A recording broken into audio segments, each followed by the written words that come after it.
I sent him a message. Okay.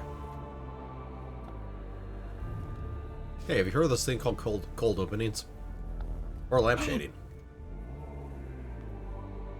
Hey, Case. Welcome to Warhammer 40k Mechanicus. Or rather, a Sound Goblin playing Warhammer 40k Mechanicus. I am your host and person playing, Vincent. I am the Krampus. And I'm Vincent.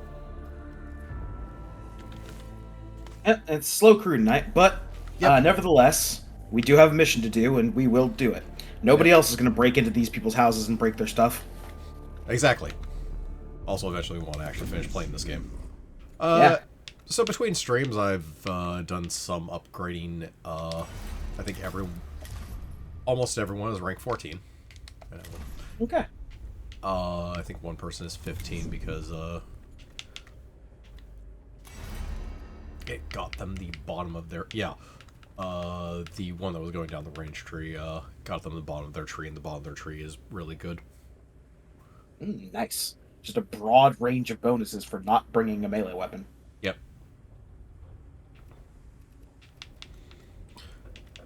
Everyone else let's see.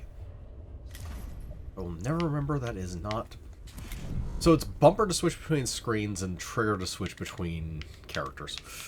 Ah. But yeah. Everyone else that hasn't already, or has already finished their stuff.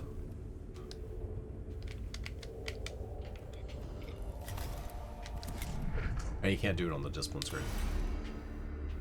I've started working down other trees. I'm eventually going to get everyone to escape, basically. Uh-huh. So they'll have the reveal statistics in melee range and just not trigger attacks opportunity and have further movement. Mm-hmm. Just as part of the general package, in addition to, like, probably grabbing cognitive freedom, because that's fairly decent as well.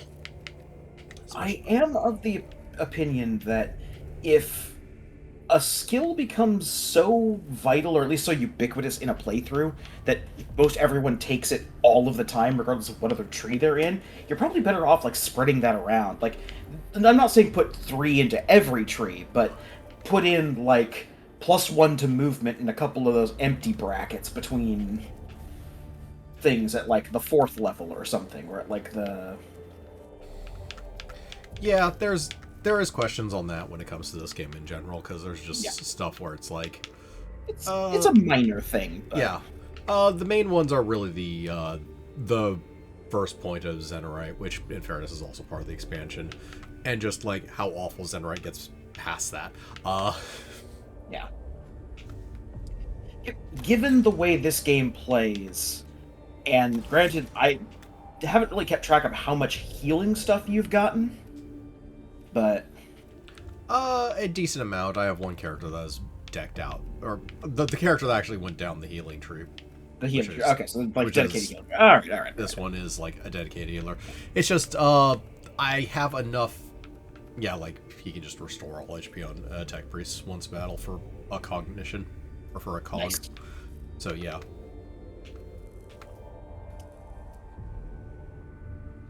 Okay. Yeah. Yeah, we've people upgraded. We've unlocked a bunch of yeah. I've redone it. Gear, STCs. Yeah, I've redone equipment a bit too.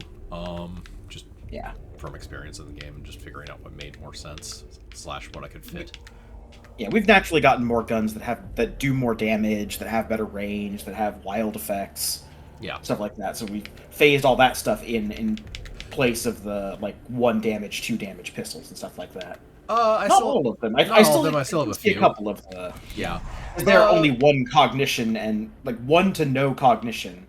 And 1Z, 2Z damage can be useful for, like, pegging the last corpse of a Necron warrior or something. Yeah. The other thing of note is I've chosen not to go down the rest of this tree, because not having ranged weapons equipped really does narrow the amount of attacks down. He does from like 3 to 1, sort of. There is actually the action economy. Yeah. There is that's sort of only partially true, because there is actually a ranged slot melee weapon, but it has, which is this one, but it has 2 problems. One, it costs 3